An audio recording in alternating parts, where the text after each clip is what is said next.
Protesters have blocked the I-5 highway in Seattle. Check it out. The SPD is on the megaphone telling the protesters they're going to get arrested if they don't move. I'm here live, so I'll be posting updates as the day goes on. Free Palestine.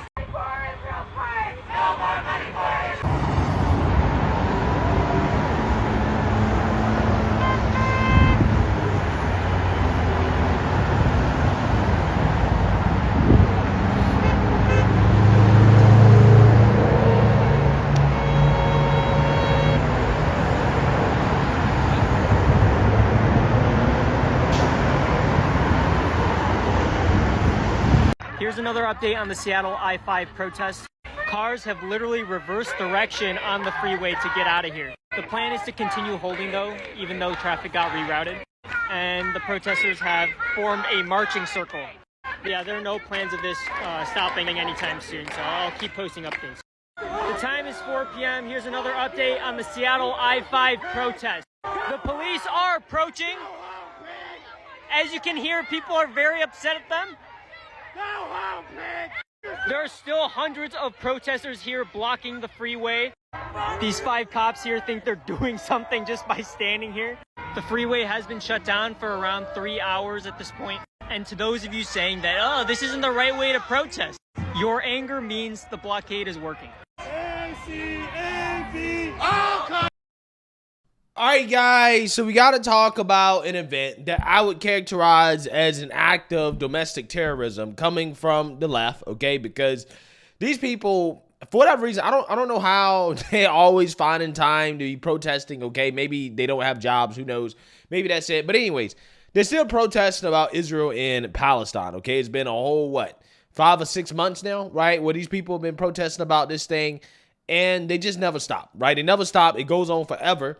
And this time we have to go out to Seattle, okay, as the pro-Palestine protesters decided to shut down a major highway in protest of what's currently going on overseas. And as you guys saw at the beginning of the video, they were blocking traffic. And again, this is a major highway / freeway.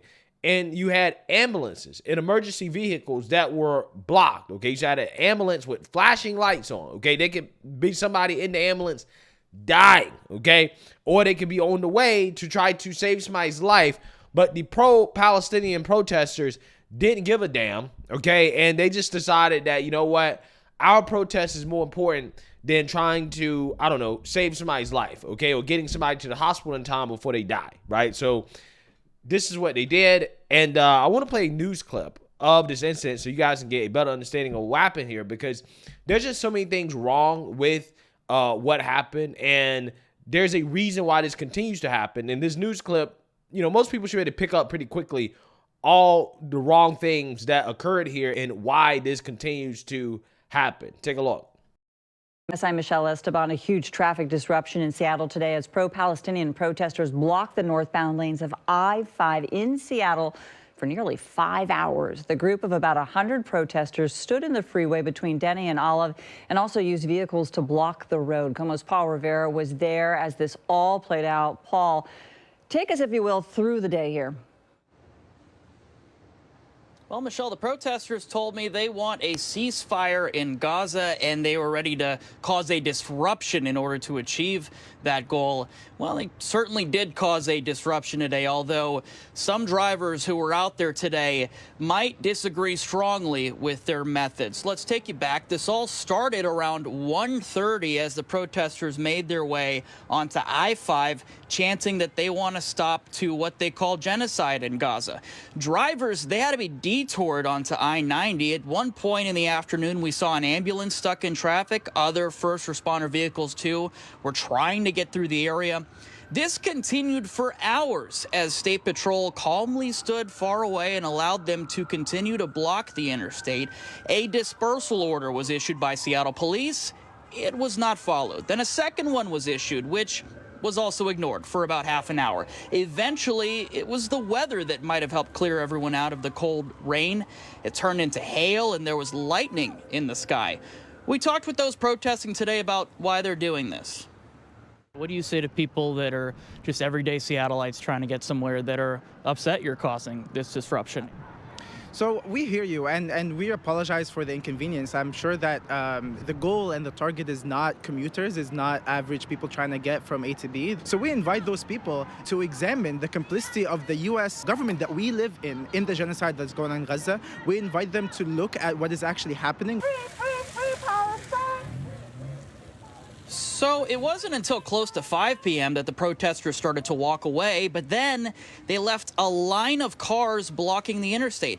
Ultimately, though, those cars were all towed away. So those protesting, they're going to have to go and get their vehicles back. Now, while it is illegal to block the interstate, Washington State Patrol told me tonight in a statement that no arrests have been made, but they did say they are still investigating. They also say they have information now on those 12 vehicles that were left behind. Michelle, they said it took so long for law enforcement to move in and to break this up because they say they didn't have enough resources and they needed to call extra troopers in. Michelle? Yeah, see, seeing that you heard that, okay? So many things wrong in that news clip, right? I don't even know where to start. First and foremost, let's address the reason behind the protest. Again, I don't know how many times I have to say it. I'm not sure how you're going to win over people when you are making their lives harder, okay? I'm not sure how many people are sitting in traffic and they have the roadblock. They can't go where they're trying to go. They can't get to work. They can't, for example, you're an ambulance driver and you can't, save somebody's life by taking them to the hospital or, go pick up somebody that, probably needs life-saving help or whatever. I'm not sure how many of those people are sitting in traffic, unable to go where they're supposed to go, and they're thinking, oh, man, oh, my God, I really, really, really need to make sure that I don't support Israel, right? I need to really check myself when it comes to my views on this conflict because these protesters are blocking the road, right? I'm not sure how many people are actually really having their minds changed and are more likely to support this cause because these people are blocking traffic. If anything, I would be more likely to, not support their cause and say, you know what, these people are assholes and I can't stand these people, right? That's probably the most likely outcome in regards to shifting public opinion. Again, I don't understand why these people just don't protest the Democrats, right? Those are the people you have a problem with.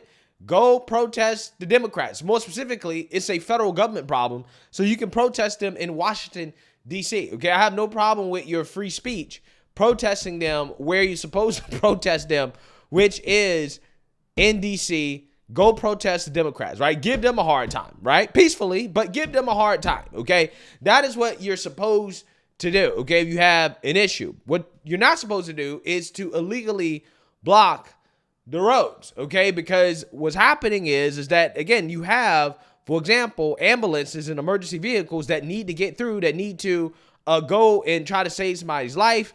They can't get through because of these protesters blocking the road, okay? And that creates a very dangerous situation because you had some cars having to turn around in the middle of the highway. So imagine you have a situation where you're on a major highway. People are usually driving at high rates of speed, 60, 70, 80 miles per hour on a highway. It is blocked, and now you have some people having to turn around on the highway to try to get off the highway because of these protesters. Again, that creates a very, very, very dangerous situation for drivers. And again, this is why I say that this is an act of domestic terrorism. It really is, okay? This is an act of domestic terrorism, and it should be treated as such, okay? And part of the reason why it keeps happening is because it's not being treated as such, okay? As you guys heard in that news clip, the Seattle Police Department apparently is facing some resource constraints, okay? Because they've probably been defunded. A lot of people probably left the police department because of the defund the police movement. So a lot of people just decided, I'm not going to be, a police officer is not worth it. I might get Derek Chauvin. So this is the result. They don't even have enough resources to deal with the protests, right? Or to end the blockade, right? Even if they wanted to. And I say even if they wanted to because it seems like to me, they didn't even want to end it, right? They just said, well, move out the road or you're going to get arrested, right? And then, they give them 2 warnings to move out the road and the people still choose to block the road, right? And police don't do anything about it.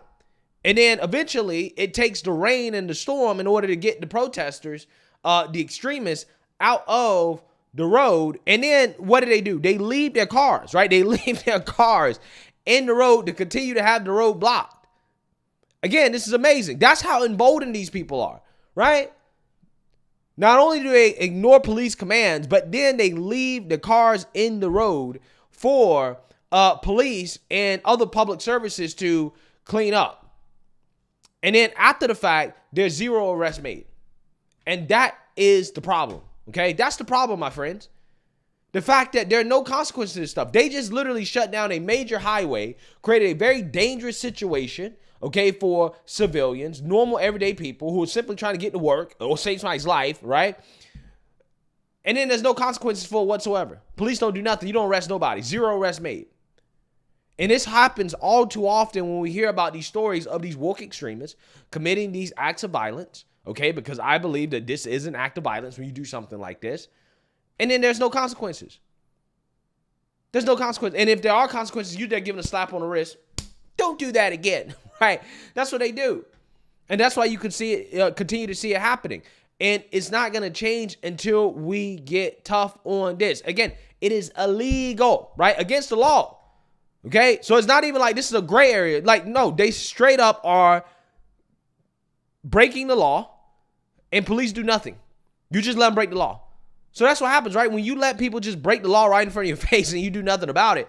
Again, what message is that sending? The message that it sends is that, well, this is okay, right? This is totally fine. And this is how you get crime-ridden shithole cities like Seattle, like San Francisco, like Los Angeles, like all of these liberal cities, because we have become too soft on crime. We're not enforcing the laws. When you're not enforcing the laws on the books, this is what happens. Criminals become emboldened. These people think they can just do whatever they want. Lo and behold, this is what they do, and they're going to continue to do it, and they're going to continue to do more of it, and it's going to get worse because, again, there's no consequences. The fact that there were no arrests, like, I mean, the news crew is interviewing the leader, right? This guy is the leader. He's the organizer. This guy should be arrested. He should be in jail. He should be behind bars. You know exactly who's responsible for it, but yet you do nothing. And again, this is why these cities have become an absolute disasters. Our great American cities, again, cities that used to be great, that used to be a shining example of the exceptionalism of this country, again, have become an absolute disaster. And this is the reason why. It's because there's no law and order anymore in these cities. So, hey, let me know what you guys think. Make sure you like, comment, and subscribe. Most importantly, share a Black conservative perspective. Peace.